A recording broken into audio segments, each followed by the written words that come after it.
नमस्कार, आप देख रहे हैं कंचन टीवी। आपके साथ मैं हूं गौरव राजपूत।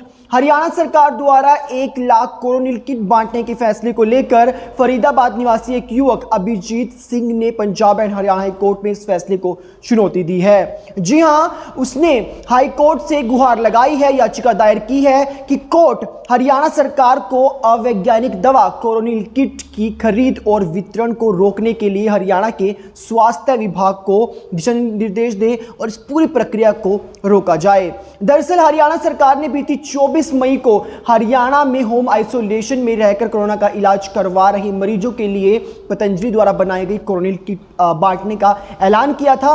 सरकार ने कहा था कि इसका आधा खर्च हरियाणा सरकार वहन करेगी, तो वहीं आधा खर्च पतंजलि ही वहन करेगा। लेकिन इसकी जो कुल कीमत बताई गई थी वो थी 2.5 करोड़ रुपए। जी हां, 2.5 करोड़ रुपए से 1 लाख किट बांटने का जो फैसला था उसे लेकर फरीदाबाद के इस युवक ने Punjab and Haryana high court में अब चुनौती दे दी है। उसका कहना है कि इस प्रकार से हरियाणा के टैक्स पेयर्स का जो पैसा है उसे हरियाणा सरकार बर्बाद नहीं कर सकती। जी हां, अभिजीत का कहना है कि इस प्रकार से ऐसी दवा जिसकी कोई वैधता ही नहीं है उसे खरीदकर सरकार लोगों के पैसे को बर्बाद करने की बजाय इस पैसे से वैज्ञानिक दवा जो प्रूव की हुई दवा है वो खरीदे, साथ ही चिकित्सा उपकरणों को खरीदे जिनकी बेहद आवश्यकता जो दूसरी लहर है उसमें भी पड़ी और कहीं ना कहीं आने वाली तीसरी लहर में भी जिनकी आवश्यकता पड़ सकती है।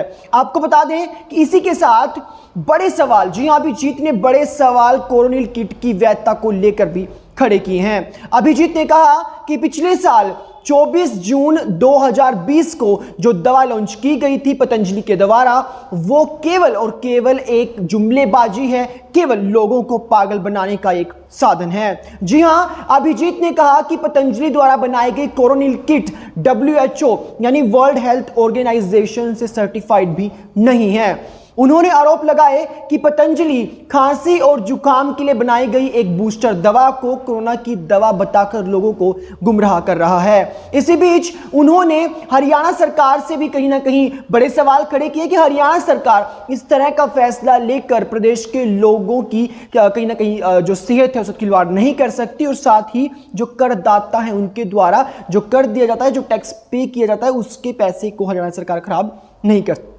कर सकती है। तो इसे लेकर अब अभिजीत ने Punjab and Haryana high court में याचिका दायर कर दी है। इस याचिका पर जल्द ही सुनवाई हो सकती है, जिसके बाद यह फैसला हो जाएगा कि हरियाणा में जो सरकार ने बीती 24 मई को 1 लाख कोरोनिल किट बांटने का ऐलान किया था, जो फिलहाल बांटी भी जा रही है, जिसकी कुल कीमत 2.5 करोड़ रुपए है, उसे लेकर हरियाणा सरकार को अब हाई कोर्ट क्या निर्देश देता है देखना अपने आप में बेहद दिलचस्प रहेगा। आपको बता दें कि सरकार के इस फैसले को लेकर पहले इंडियन मेडिकल एसोसिएशन भी आपत्ति जता चुका है। उन्होंने भी कहीं ना कहीं से लेकर बड़ी आपत्ति जताई थी कि इस प्रकार यदि हरियाणा सरकार इस तरह की दवा जो वैधता भी जिसकी नहीं है कुछ, उससे अगर बांटती है तो ऐसे में प्रदेश में मृत्यु दर बढ़ने का खतरा भी बढ़ जाता है। बड़ी बात IMA ने कही थी। उसके बाद अब फरीदाबाद के रहने वाले अभिजीत सिंह ने भी हरियाणा सरकार के इस फैसले को लेकर हाई कोर्ट का दरवाजा खटखटाया है। तो वीडियो अगर आपको अच्छी लगी हो तो आप इसे लाइक कीजिएगा, इसे शेयर कीजिएगा और देश और प्रदेश से जुड़ी तमाम खबरों के लिए देखते रहें कंचन टीवी।